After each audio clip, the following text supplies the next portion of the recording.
Assalamualaikum warahmatullahi wabarakatuh. Pecinta Safrial TV dan para mahasiswa yang mengambil mata kuliah drama Turki, tanpa disadari kita sudah masuk ke pertemuan yang ke-14.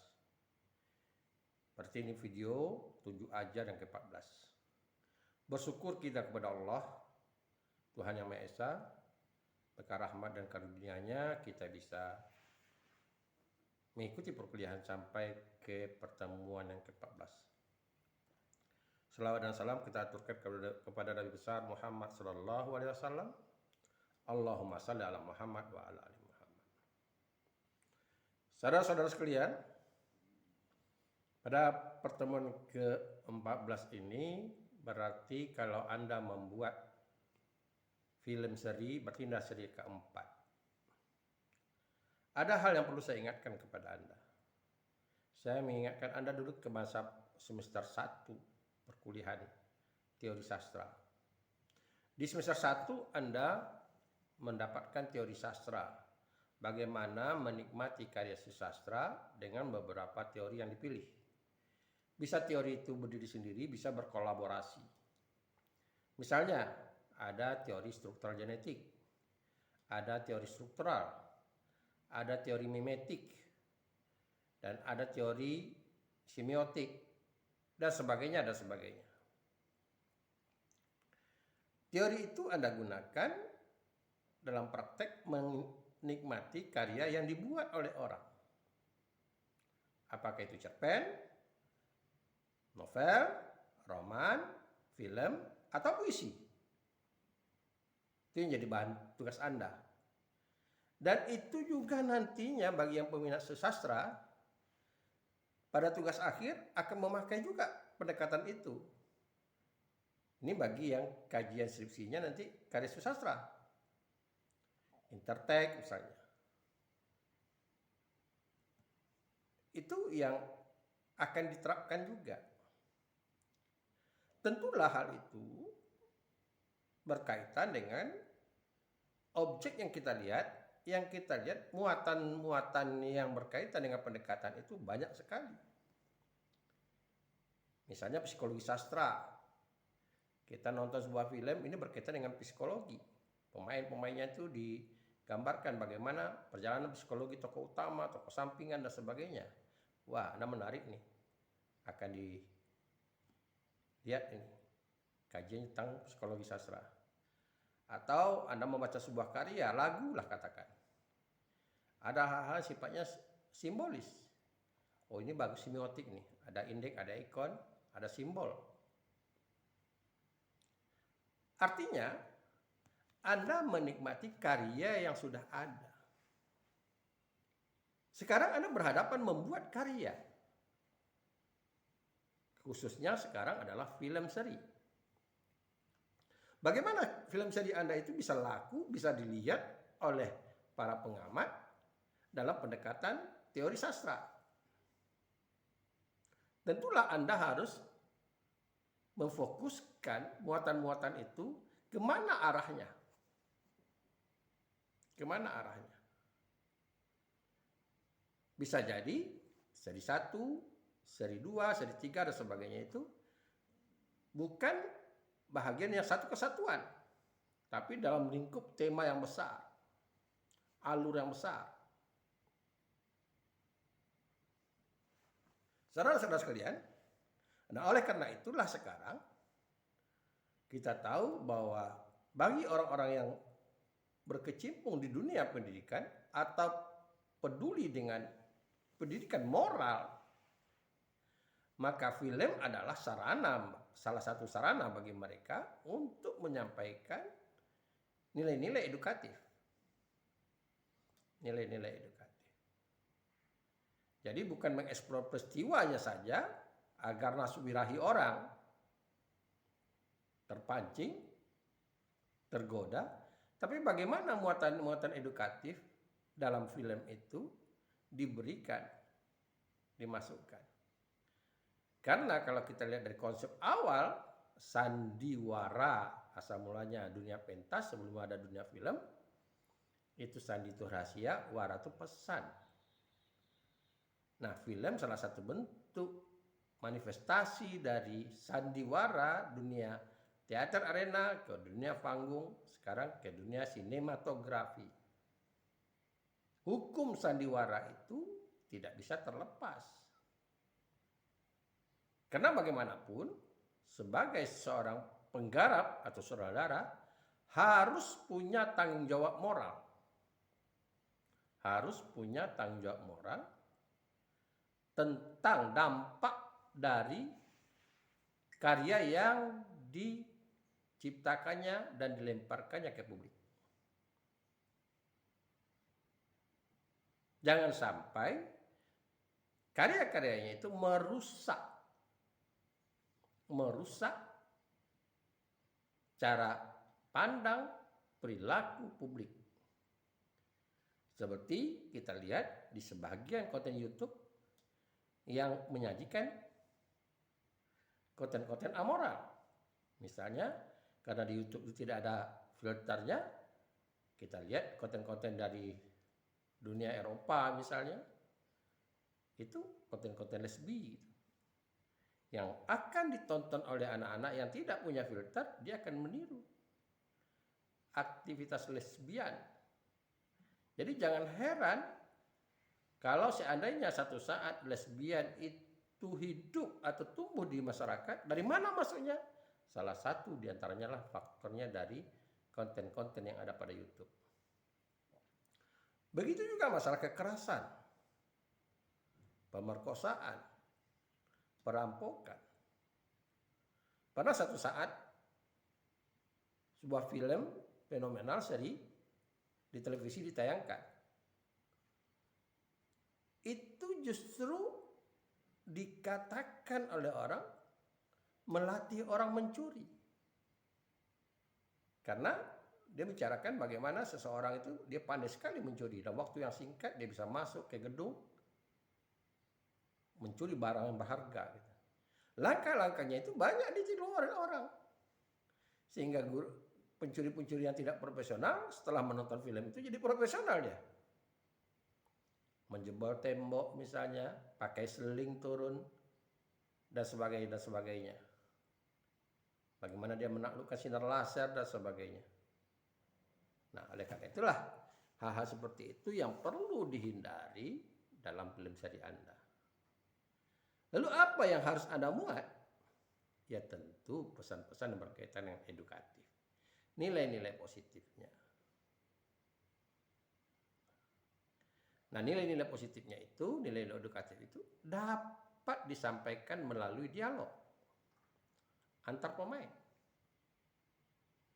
Jadi, antara tokoh yang satu dengan tokoh yang lain itu ada. Misalnya ada kewajaran. Kalau tujuh ajar, kelaziman, bukan berarti tidak boleh, kelaziman tentu dari orang tua, tokoh tua ke tokoh muda. Tentang tujuh ajar. Lalu di mana Anda peroleh tujuh ajar? Anda bisa baca buku Pak Tenas. Atau di YouTube cari tujuh ajar Melayu. Jadi nilai-nilai tujuh ajar itu Anda selipkan dalam dialog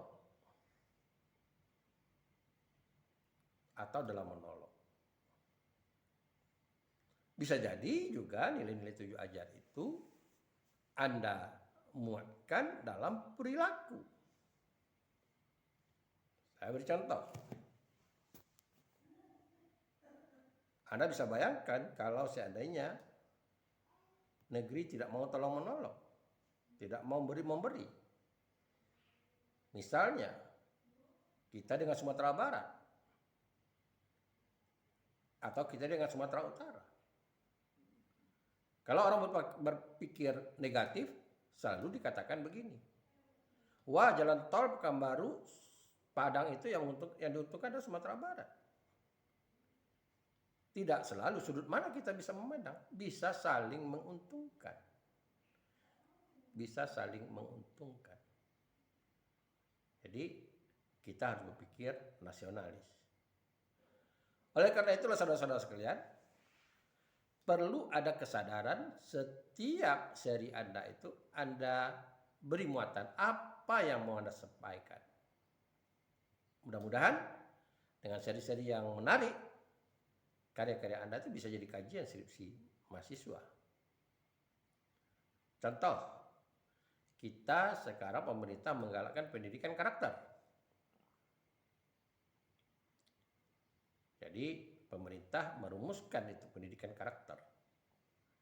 Apa-apa saja muatan pendidikan karakter yang harus ada dalam pembelajaran. Nah, kita pahami konsep pendidikan karakter itu, lalu kalaupun tidak semua, di bagian-bagian mana yang bisa kita muat? Mungkin sebagian di seri ini, sebagian di seri berikutnya. Nah, itu yang perlu dipahami.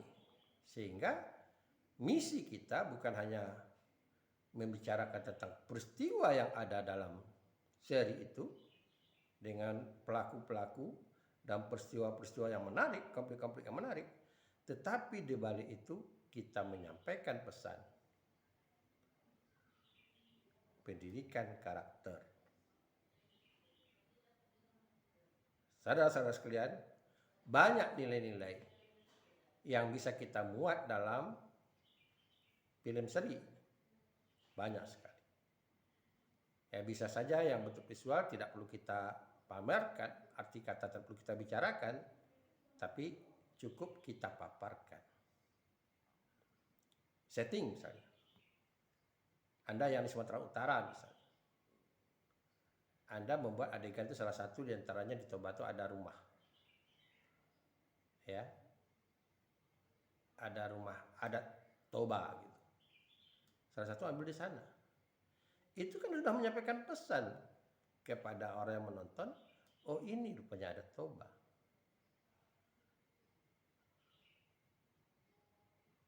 Nah, ini salah satu. Orang di Melayu misalnya, rumah panggung di Tanjung Pinang, Kepulauan Riau, atau di Pelalawan, Istana Sayap, mau diambil di sana adegannya. Anda secara tidak langsung sudah menampilkan budaya yang ada di sana, memperkenalkannya.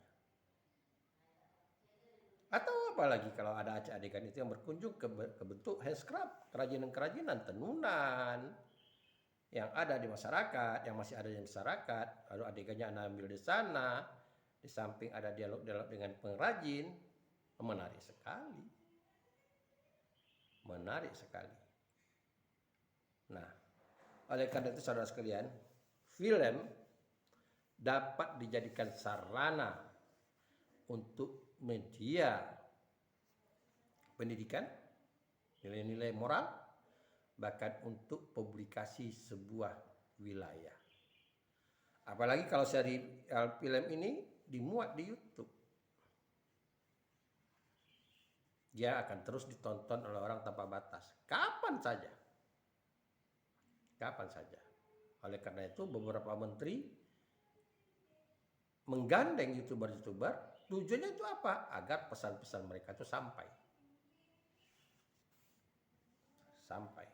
Anda bayangkan misalnya Run Entertainment-nya Raffi, subscribe-nya udah 20.500.000 dan followernya mencapai 90 juta, terbesar di Asia.